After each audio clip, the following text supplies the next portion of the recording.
I mean, when I was talking about, getting locked up, I remember I was just in there. I was like, man, I will never be here again. And one of the guys was like, yeah, we all said that. I'm like, oh man, like, no, I'm serious.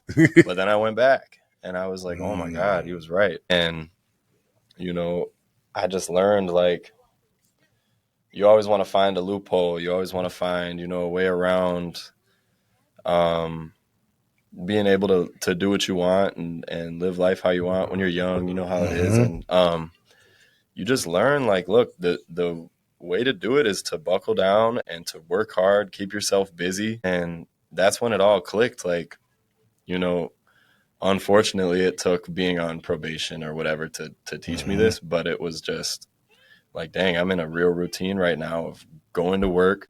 I'm here when my clients schedule me. I'm communicating with everybody. And when I get off work, I'm going to the gym. I'm home with my family. Like, it was just a steady routine. And when you get your off days, you go have fun and do what you do. But I learned that routine throughout that process, and it became habit every day.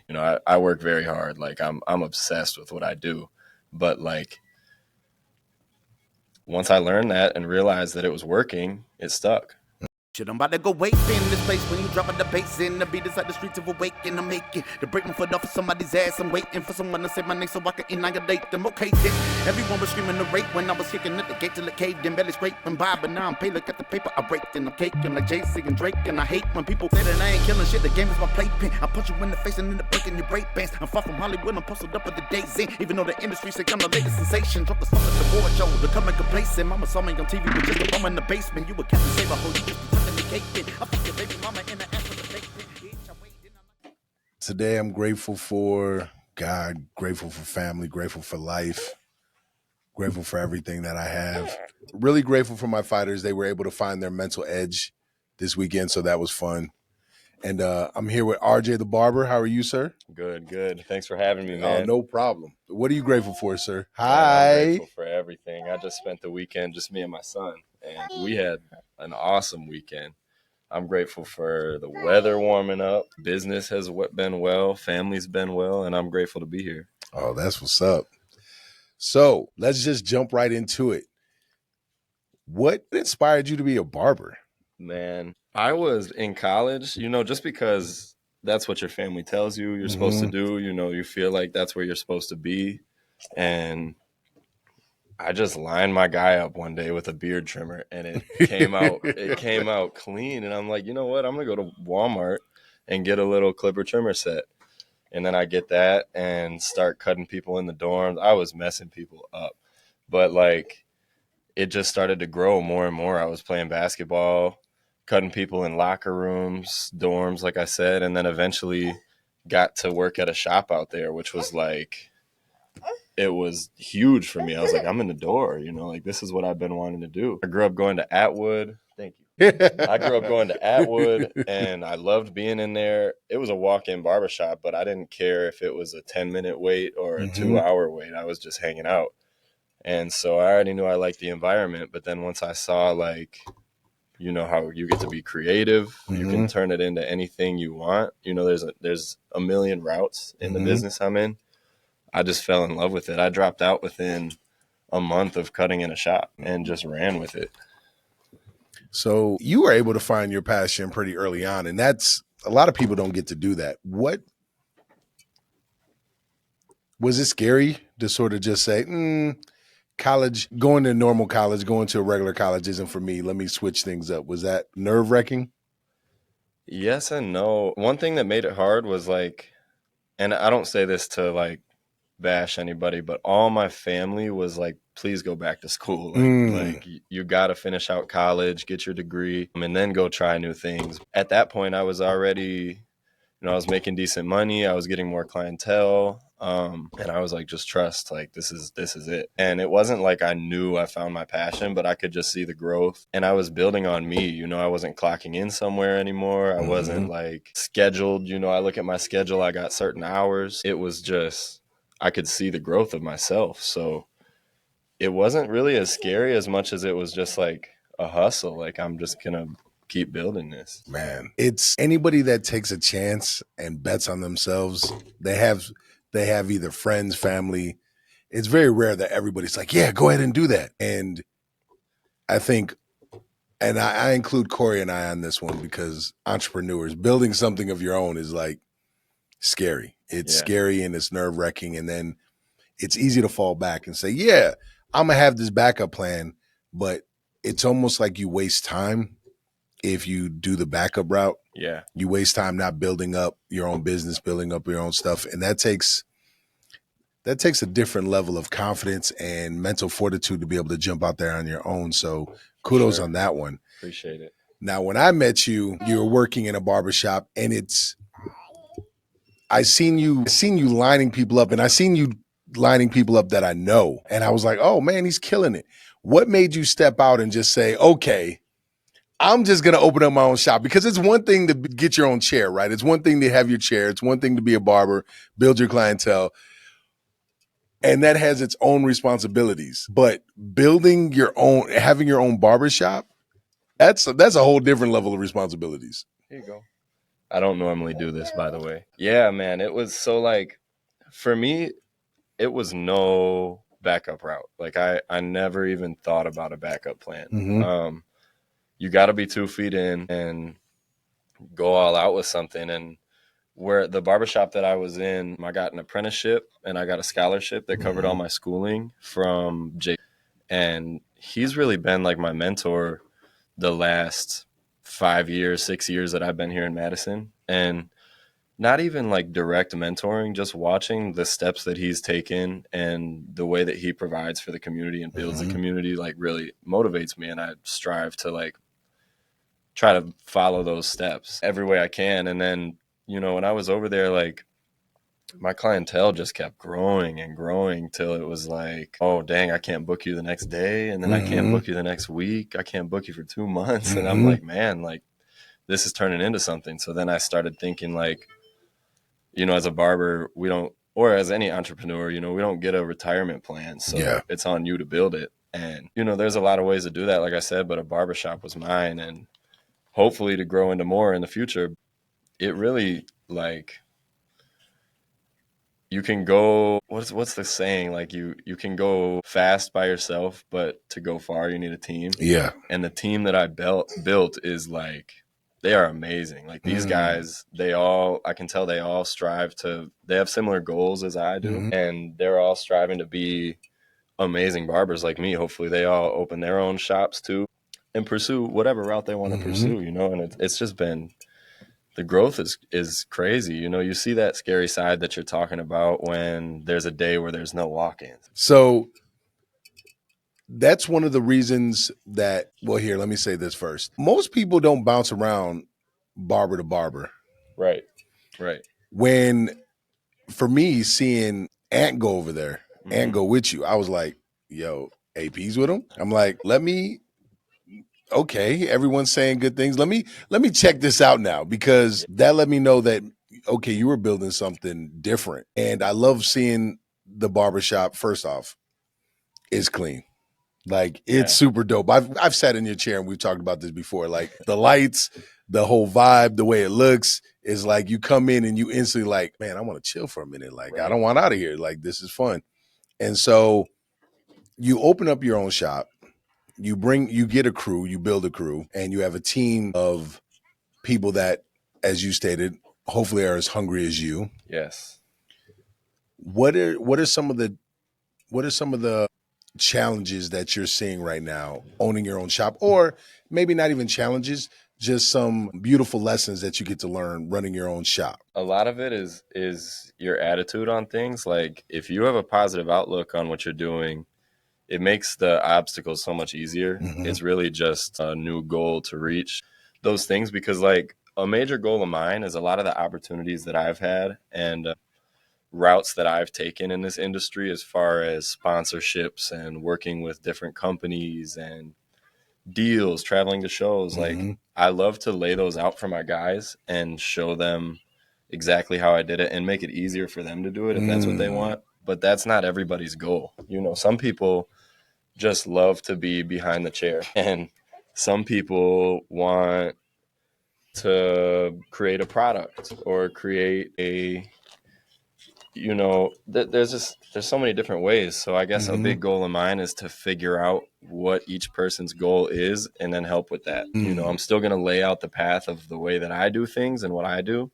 But I really like you were saying, like, shop looks good. Like, shop came along very well. And I travel a lot. I go to these shows. I go to different cities. And I looked at what they had and the way that they invest into their things. And I'm just like, look, like, at the end of the day, all you need to be a barber is a place to set your clippers in a chair. But when you invest into it and you make it a welcoming environment that people think is cool and they like to be there, they appreciate that. Yeah.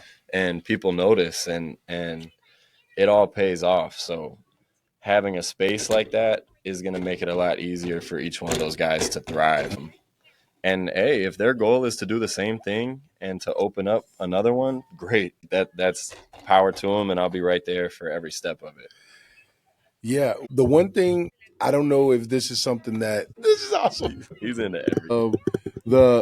The one thing that I know I look at running a business is the people I choose to be around, or the environments I go around. I always want them to inspire me. Bless you. I want them to inspire me, and not necessarily. I love this. This is the greatest episode ever. Yeah, right. This is for real. This is the greatest episode ever. Not necessarily so I can learn something, but just I want to go into a place and, like, man, they're killing it. Mm-hmm. They're killing it. Am I putting out max effort right now? That's my phrase. I like saying it. Yeah. Am I putting out max effort? I come here like Corey's studio. I'm like, am I putting out max effort? What I love most about coming to your shop is the first time I'm like, man, these are dope lights, dope chairs, dope everything. And you're not settling for anything. So you're constantly looking to grow. And it's like, am I putting out max effort? And being able to sit in that chair, get, have those conversations, get lined up, get cut, whatever, and then walk out like, okay, I got to finish giving out max effort because RJ's over here killing it. That's kudos to you, man. Like, definitely kudos. And I feel the same way, like, in places that I go or that I involve myself in. Like, I want to see, stuff like this. Like, it's a beautiful studio, you're doing your thing, and that motivates me. Like, first off, I'm just happy to be here. And second off, it's like, okay, like, I want to go back to my space and do the same kind of thing. And yeah, and hopefully that rubs off on my guys. And if they're doing that, like, some of my guys they invested in cameras last week and they want to get onto their footage, and that inspires me. So everybody, feeding off of each other is my goal. And that's also why it's such a wide open space, because we're all communicating and we're all just feeding off each other, learning from each other every day. That's what's up. You don't want him? So since Little Man is here, what are like I said, Corey and I, we have older kids. Yeah. And so we've gone through some of those. We've learned a lot of lessons, is the best way to say it, while building a business and raising a family, or raising kids and having a family. So what are some of the lessons that you're learning right now, balancing the work-life balance that everybody likes to talk about? I'm learning. So obviously I work very hard, right? And like learning how to even create that balance, like how to, because he's going to be starting stuff soon, like school, sports, whatever. And like, I want to have the time to be there for all of that. But yeah, man, I just want to I want to create the time now. Not that I want to miss anything now, but create the freedom to be there for everything down the line, So like, as hard as I'm working now, that the door's going to open up within a few years, whether it's another shop or creating the right schedule. Like, I'm learning how to schedule around when he has things, he has his appointments now, whatever, but I don't want to miss sports. I want to coach his sports, guide him through everything. And, yeah, I mean, you just kind of learn by experience. Yeah. Want to try it? I just want to play with it. So it's cool to hear you talk about your schedule already, because whenever we have these conversations with people that have families and they're building a business, there's the one thing I always say, and most of the time what I'm hearing there's not really a set work-life balance. There's not 50-50. Hey, I'm going to spend 50% of I got 24 hours. So 50% is at home and 50% is at work. That's just not feasible, because especially when in your case, you're running your own shop. You're not just a barber, you're running your own shop on top of being a barber. So you're already scheduling in time, making sure you make appointments. And the one thing across the board that myself, that Corey, that other people have talked about is, and one thing that we had a guy named Josh Kosnick who does a lot of financials, and he talked about scheduling in your wants and your needs, scheduling that out and making sure everything's on point. But yeah, I mean, you know how it is running your own business. You know, you're the first one in, last one out, and you're responsible for everything. You know, you're responsible for bills, obviously, but keeping the place clean, providing that environment for everybody. So that's a whole nother responsibility on top of cutting hair. Yeah. And our schedules are already booked out. You know, like some days might be 9 to 5, some days might be like 8 to 8. So yeah, it can be a lot. So just like learning to manage the time with him, it's learning to manage the time in the barbershop, because I'm a year in, so it's starting to flow better. I'm starting to know how to create those times. We work together as a team, so I'm not the only one cleaning every day. We're all rotating through. So yeah, just taking it day by day. If somebody wanted to start their own barbershop, let's back it up. Sorry. If somebody's looking to become a barber, what steps would you say how should they start that process? You got to find somebody that you can practice on through the rough times. None of us started out good, so you got to have somebody that you can mess their hair up, fade them up. Don't worry about the money. Like I got a couple friends that still get cheap cuts to this day because they were that model for me. So find the people that you can practice on, get as much repetition as you can, and just don't follow like the trends of, there's these trends of like charging a ton of money, and you see all the Instagram and the TikToks about it. But yeah, making a ton of money is what you see on Instagram, and you got to build your way up. So you got to like get that practice in, invest in some good tools, build yourself up step by step, post every day, even if you're going to be your biggest critic and you're going to see the flaws in the fade and the flaws in your lining, but post it every day, because people are going to see your growth, whether it's, you know, you might have some dark spots, you might have pushed somebody back, but then you're going to post in a couple months and it's going to be cleaner. They're going to be like, oh yeah, now I want to go to him. So just post the whole journey, because people like to see that, and you want to have it documented.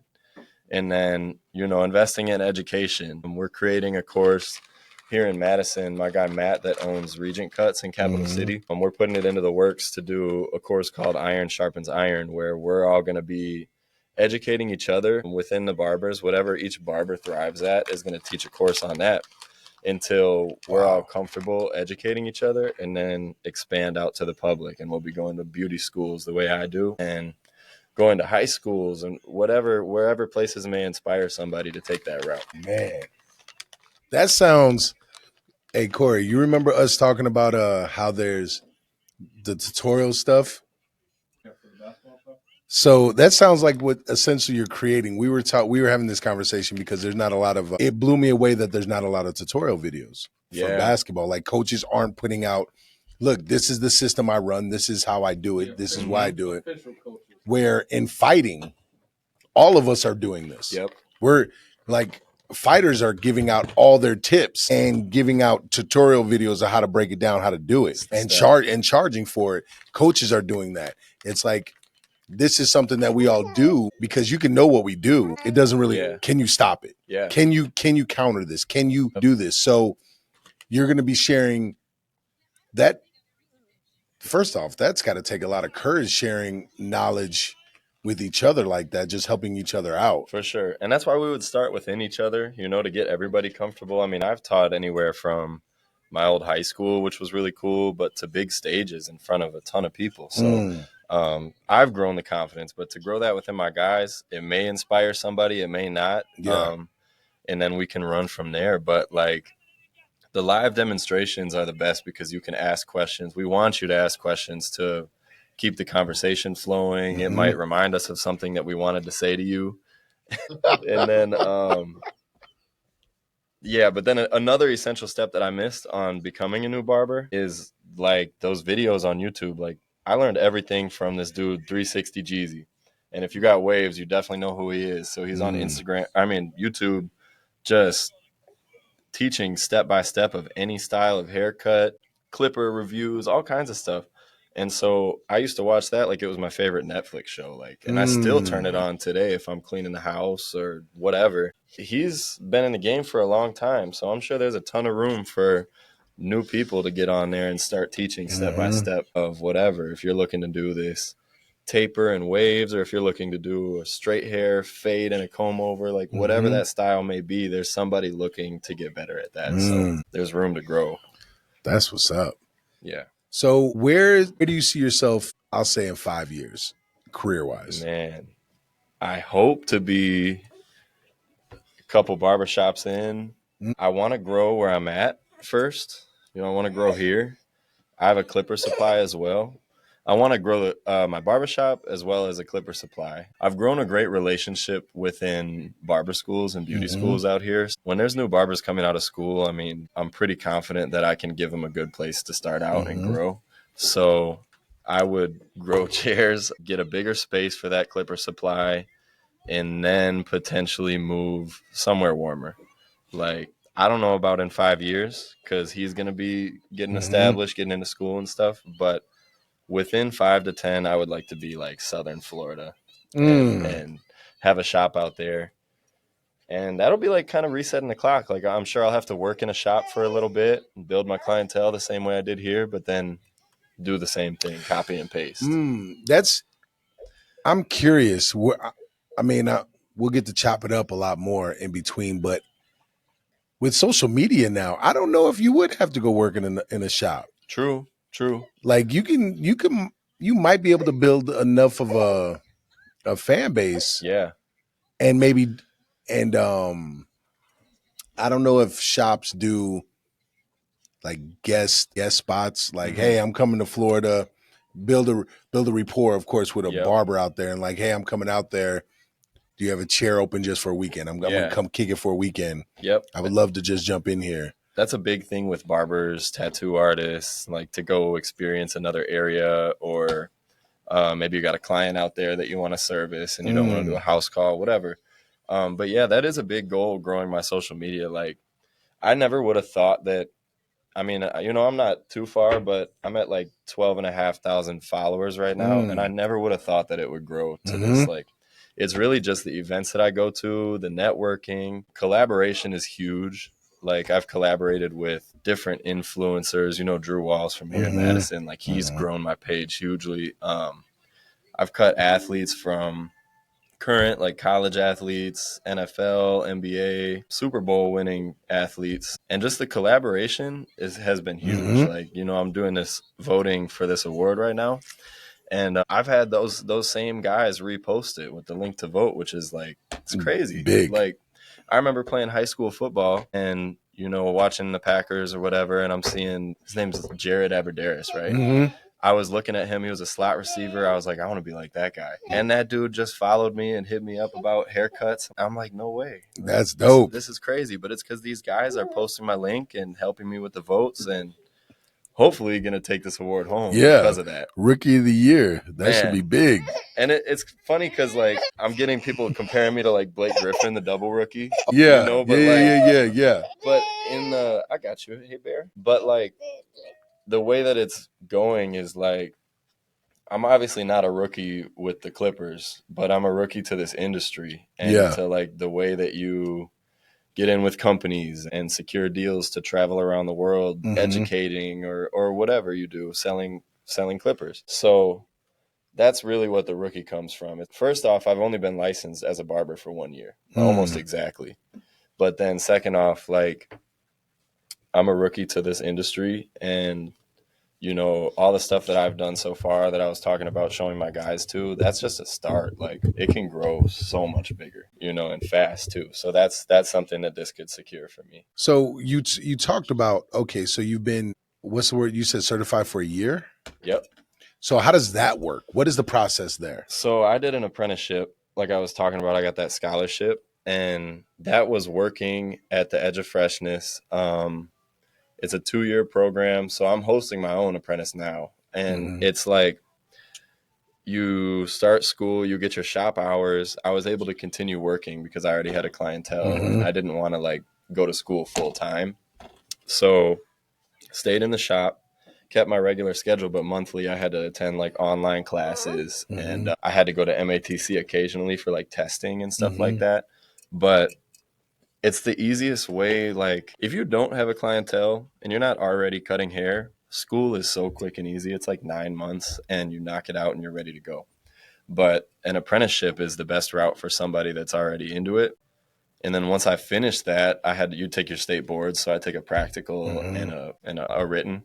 So it's like you knock those two out, you get your license. And my journey was a little bit longer. You know, I kind of talked about this in my video. Like I was causing delays to my own success. I was doing the wrong stuff, in and out of jail. And my apprenticeship ended up taking me like 3.5 years. It could have been way faster than that. But, you know, all that stuff just eventually ends up motivating you to go harder. You know, you hate to admit it, but you really do learn from those mistakes, and you learn the way to carry yourself day by day. Like those small wins every day end up building up to your goals. Like I have goals, but you know, day by day, like winning the day, like you always hear in sports, like that, if you continue to do that every time you're at work, like I'm at work to work. I'm not here to sit on my phone. I'm not here to sit around or whatever. Those goals just come. The goals just happen. And you just take the small steps every day to build up to them. Yes, sir. I love that. Yeah. So the podcast is called You Control You. And the entire thought process behind it is every day we have the ability to take control of our lives. And so many people don't. So many people are literally operating a machine and they don't know how to operate it. They're not, their emotions are all over the place. Their mental is all over the place. They're not in control of anything. And so what was that moment for you where you're like, yo, okay, I got to take better control of what I'm doing. I have to take control of myself. I have to now do this for myself. A couple things come to mind, but like, I mean, when I was talking about, you know, getting locked up, I remember I was just in there. I was like, man, I will never be here again. And one of the guys was like, yeah, we all said that. I'm like, oh man, like, no, I'm serious. But then I went back and I was like, oh my God, he was right. And, you know, I just learned like, you always want to find a loophole. You always want to find, you know, a way around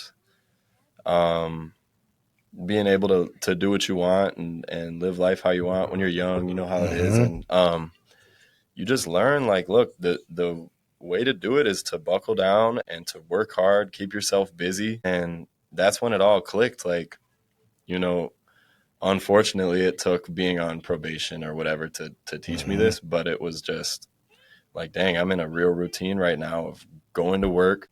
I'm here when my clients schedule me. I'm communicating with everybody. And when I get off work, I'm going to the gym. I'm home with my family. Like, it was just a steady routine. And when you get your off days, you go have fun and do what you do. But I learned that routine throughout that process, and it became habit every day. You know, I work very hard. Like, I'm obsessed with what I do. But like, once I learned that and realized that it was working, it stuck. Discipline, obsession seems to be the common theme that we all hear on this, especially like everybody I've ever had on, or even me talking. It's like some of the cornerstones of building what they want to build and take control of their lives. And so it's in your field, it's like being a barber. Some people, I don't know if they would look at that as like, oh, this person has to be very disciplined in their work Right. ethic, disciplined in their schedule, because you get to dictate your schedule a little bit more. If you want to sleep in, you can sleep in and have all your clients come in at night. Yeah. And so it's dope that hearing you talk about how, no, in order to get to this point where I'm at, I had to be disciplined. I had to have this schedule. I had to build this out. So that's super dope. Now, you talked about getting another barbershop and going to Florida. So what are the odds that you, and I might just be throwing ideas out there, I don't know, but what are the odds that you keep your barbershop here and in Florida? Oh, absolutely. Oh, absolutely. look at that. What headquarters is going to be there forever.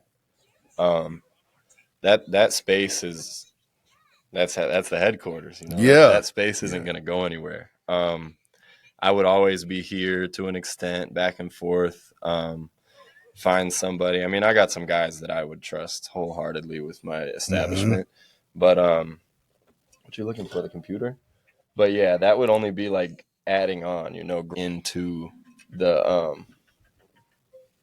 growing into the goal, into the dream. So just 2 shops, 3 shops, 4, 5? Who knows? 20? Who knows? 20, Man, yeah, 20. I like it. I don't know. I mean, it's all about finding a guy you can trust. Like, if you want to grow to another one, you got to have somebody that's willing to hold your business to your standard. Yep. I was lucky enough. I got multiple guys that I know would hold it to my standard. So I can really see that vision coming to life. But I mean, like you were saying, like, that is the kind of routine you have to stick to. Being disciplined. When you're on your own, you know, it's easy to do what you want. It's easy to sleep in and do a later schedule or adjust it like that. But I mean, we just celebrated our 1-year anniversary, and one of the things I wrote a letter to the guys. It was funny. Like, we got a cabin in the Dells. There was a custom glass for everybody with like their initials on it in the HQ font, and then there was a note.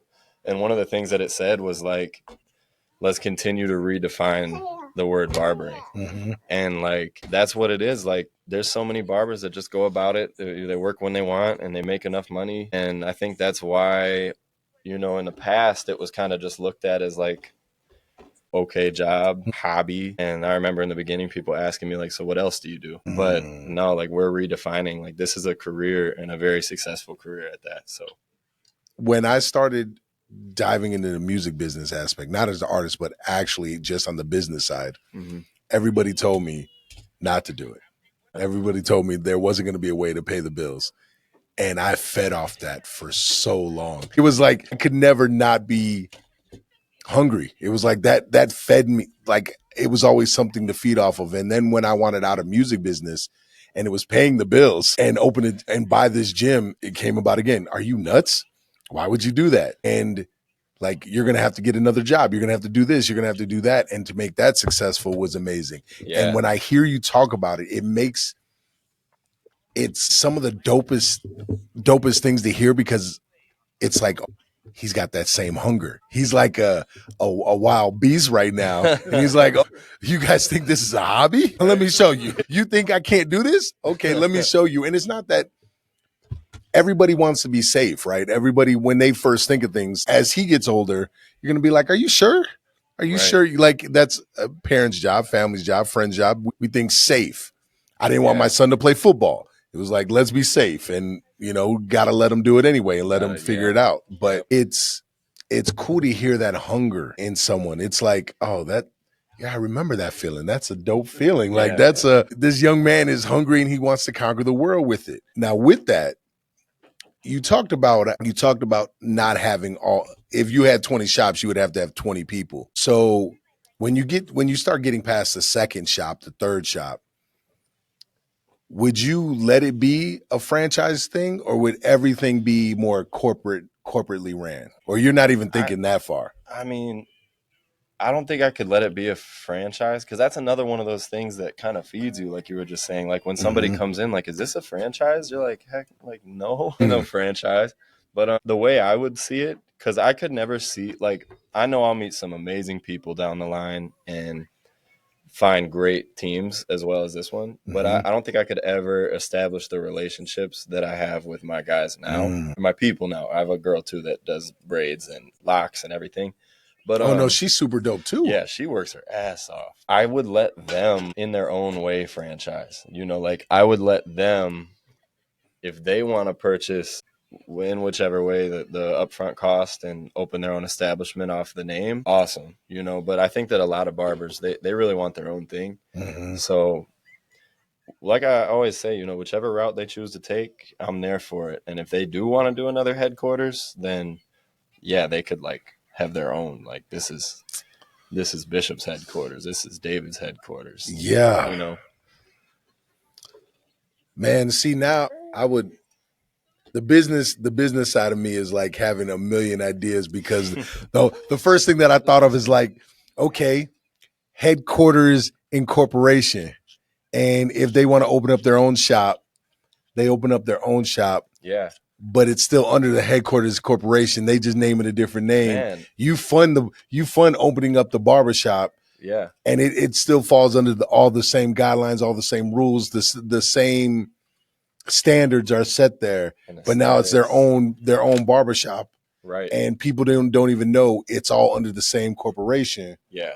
And yeah, it's under the umbrella. Like, man, you start talking about, we can talk business, and these are the ideas. Hey. This is the problem that I have is like, my wife has to settle me down sometimes from doing this to our own business. And so, or Corey tells me that I'm trying to move too fast with podcasting and like, slow down, slow down. Cause now I'm thinking like, you could have 200 shops across the world. That would be, that'd be insane. So your 5-year plan, have another shop, 5 to 10 in Florida. Now, how about more kids? What are we thinking on that front? One day I want like 3 more. One day I'm like, I'm happy with what I got. So I don't know. I mean, that's really my lady's choice. I'm sure I'll have one more. I don't know about beyond that. Like we like our travel, you know, we live busy lives, and she coaches soccer. So she just got a job. It's really cool, actually. She's coaching the keepers for the Paralympic soccer team. Oh, that's dope. And yeah, so she's got a busy life too. And I mean, I'm lucky enough now. She's a teacher too, but she's been home with him for the last 2 years.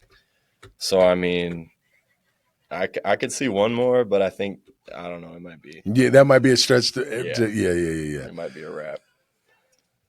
So then what do you do? What advice would you have for someone that wants to start their own shop? Say they're already a barber and they want to start their own shop.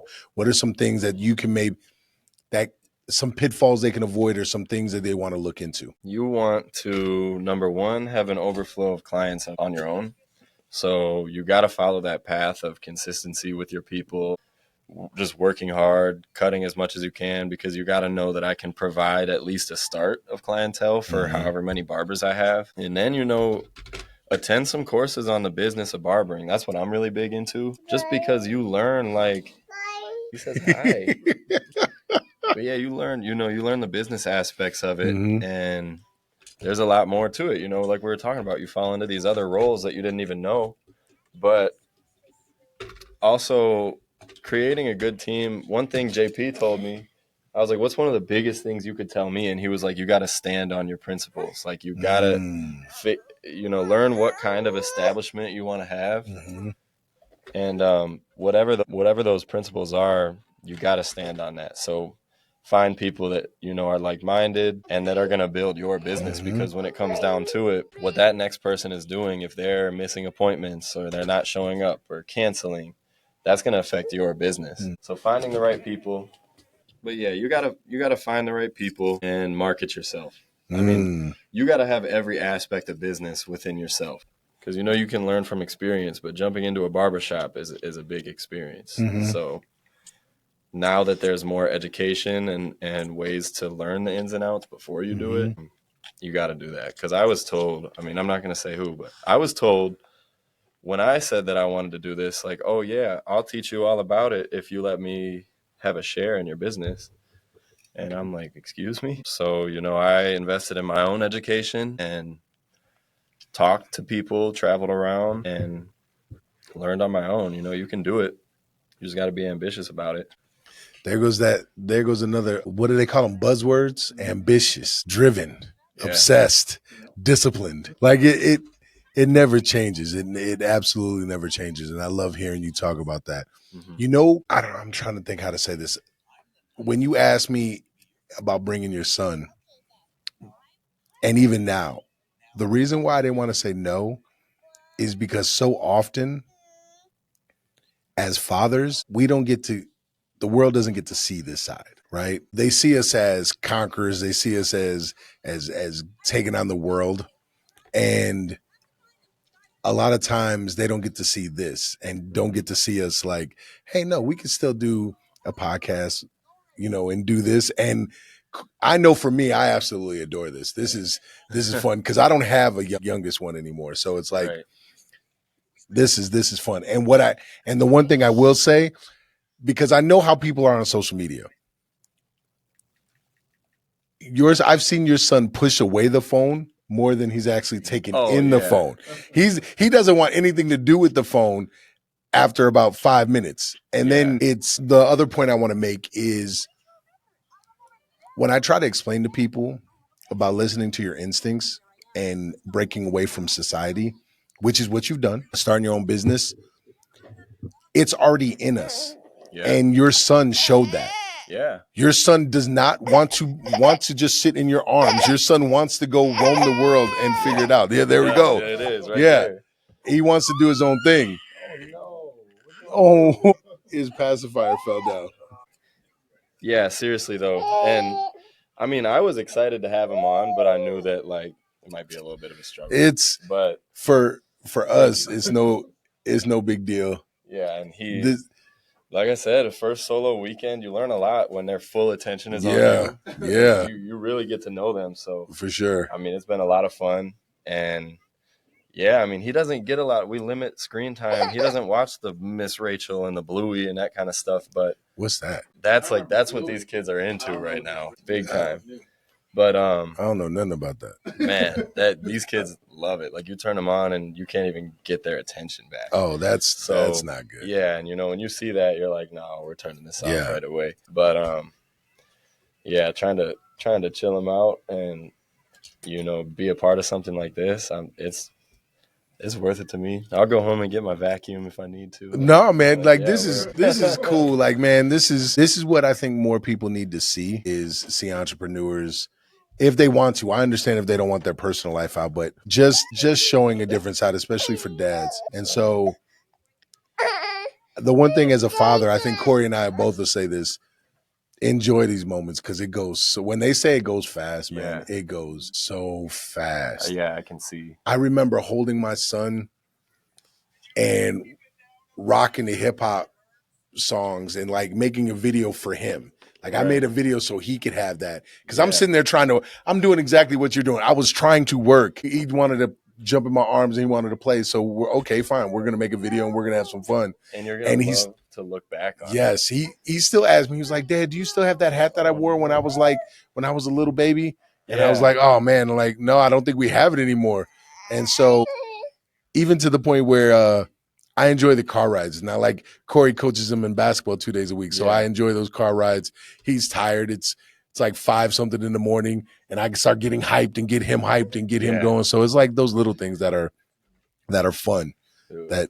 that you get to enjoy. I look forward to so much of that. And like, I have this one client, I think you probably know him, Brian Guzman. Mm-hmm. The way that him and his son, like they do their content, they're always getting their hair cut every 2 weeks religiously for the last 7+ years. I mean, who knows how long before me too. But I look up to that so much, like the way that they document their week or their day almost every day. Like imagine when he's 25 and they're like, yeah, let's sit back and watch this. Like that's going to be so cool to see. That's one of the things that I had a guy on. His name is Josh Kosnick, and he talked about one of the main reasons that got him into podcasting was it's going to be documented for his kids for the rest of their lives. Like when he's not here, they're going to be able to listen to their dad. They're going to be able to maybe get some wisdom from their father during that time. So that's super dope. Yeah.